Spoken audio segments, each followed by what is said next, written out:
Like everyone in Israel, the lawyers of the Tel Aviv-based Shurat Hadin Law Center woke up on the morning of October 7 to a new and terrifying reality. As the shocking magnitude of the atrocities perpetrated by Hamas became clear, the legal team was asked to meet with various government branches, security services, and the IDF, all scrambling to respond forcefully to the unfolding tragedy. Almost overnight, Shurat Hadin was called into service and, since then, has pushed aside its other activities to focus full-time on the war effort. Operation Swords of Iron is a multi-front war, being fought on land, air, and sea. However, some of the most critical attacks against the terrorists and their allies are not taking place on the battlefields of the Middle East but in courtrooms around the world. Dersha Leitner says her organization will be bringing charges at the International Court of Justice for the Hamas rapes of Israeli women. Courtesy, Shurat Hadin is a human rights organization that specializes in the legal and economic struggle against terrorist organizations.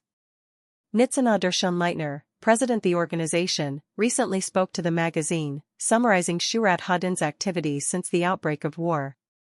She explained that over the past 11 months, Shurat Hadin has used its legal resources and courtroom expertise to actively combat Hamas, fight anti-Semitism, and counter the international movement to delegitimize the Jewish state.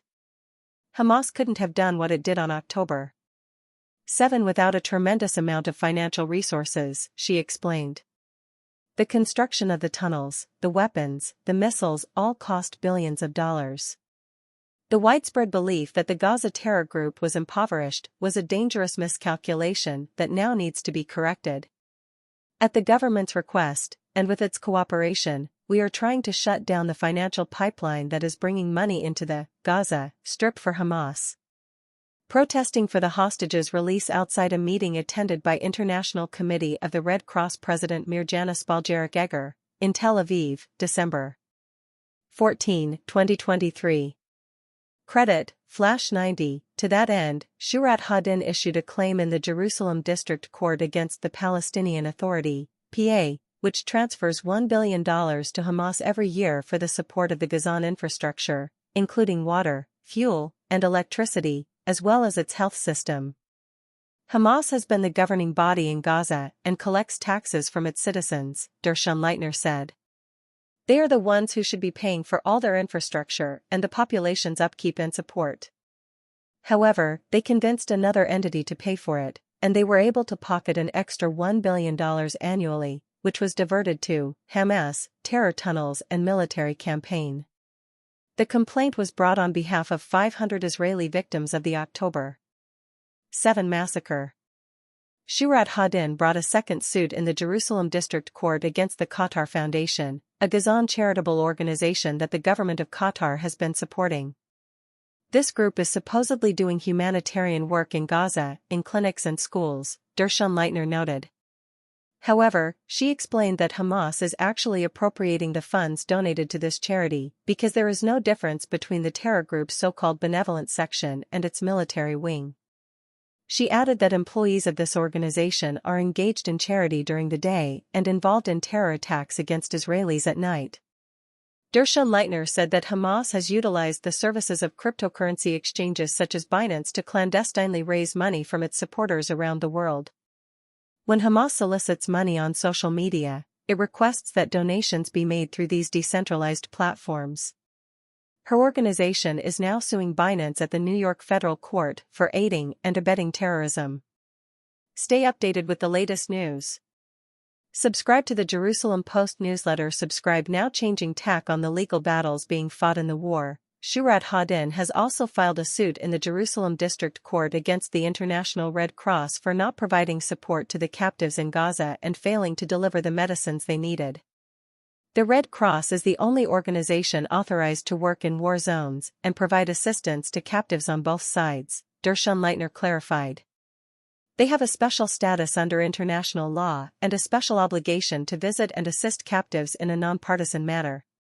Yet, the Red Cross has disgracefully refused to assist the Israeli hostages, pleading a long list of fake justifications. They simply refuse to lift a finger to help these Jews being held by the terrorists under such deathly conditions. They never brought them their medicines or made any real effort to ensure their health or survival. The Red Cross completely abandoned them.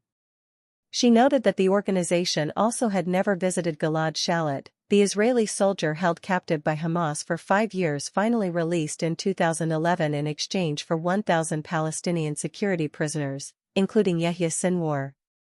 Outrageously, the Red Cross has nevertheless been insisting on its right to visit the captured Hamas terrorists held in Israel. During World War II, the Red Cross didn't visit the concentration camps where the Jews were being killed or try to sound an alarm or rescue them. They refused and shockingly said that it was an internal German matter and not their obligation, Gershon Leitner said.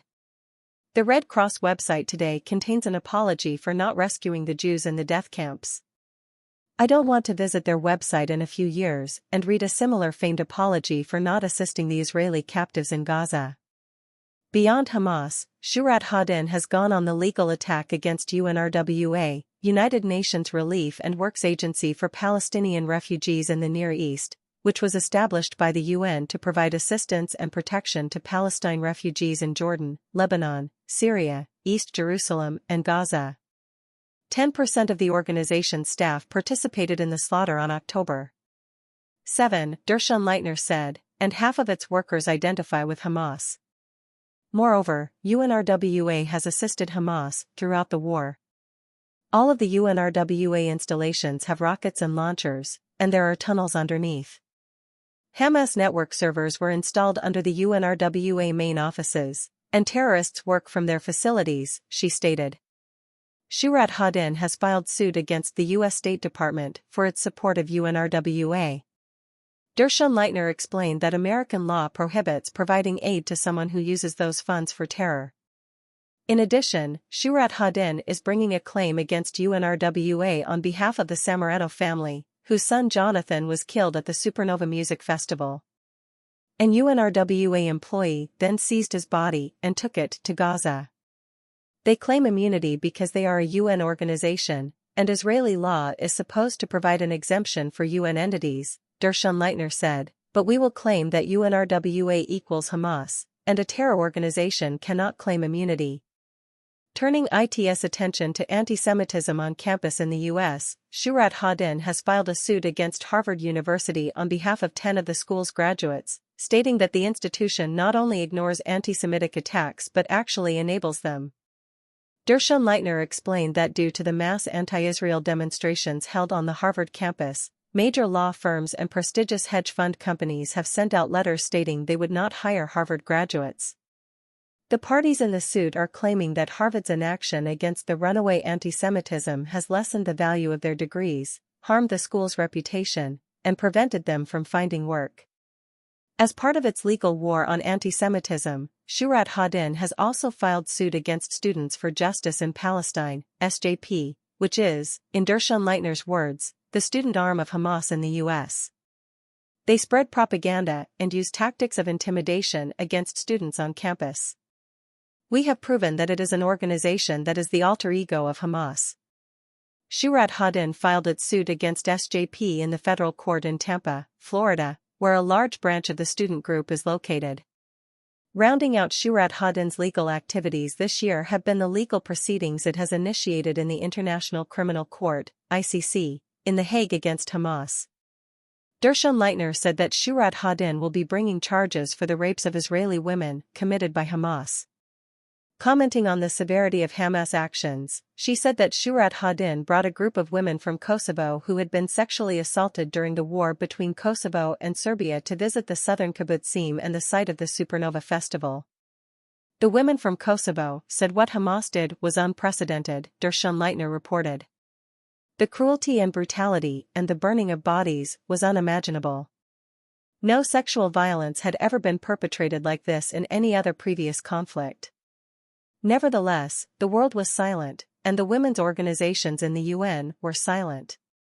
Beyond IT's legal activities designed to cut off the supply of funds to Hamas and change the narrative around anti-Semitism, Shurat Hadin has been active in other areas. On September 26, the organization held a hackathon in Tel Aviv that brought together AI experts and pro-Israel activists to assist in developing tech tools to assist Israel in enhancing its media and public relations efforts. "We are vastly outnumbered by our enemies on social media," Gershom Leitner explained. "For every influencer we have, they have another 200. We must figure out more effective ways to reach the masses of people and use AI to greatly improve the message we send and level the playing field. High tech is where we excel, and we need to activate our startup nation's culture and innovations to ensure that Israel and the IDF's narrative dominate the space." In addition, her organization will be holding a conference at the Yale Club in New York on October 31 as part of an effort to better unify the work of all the pro-Israel organizations in the U.S. Tools created at the hackathon will be presented, and the conference will attempt to bolster cooperation and unite the organizations to work more efficiently on behalf of Israel. "People are very frustrated," she concluded. "We are in an existential war, and Jews worldwide are concerned about the continued existence of the State of Israel. Many are also greatly terrified about the rise in anti-Semitism and the threatening online incitement. The solution is to join us in this war against anti-Semitism and against terror. This is not the time to sit by passively and mourn. Not everyone can hold a gun or pilot a plane, but everyone can help the citizens front against the enemies of Israel. The private sector needs to step up its game and get involved," she asserted. This article was written in cooperation with Shurat Hadin.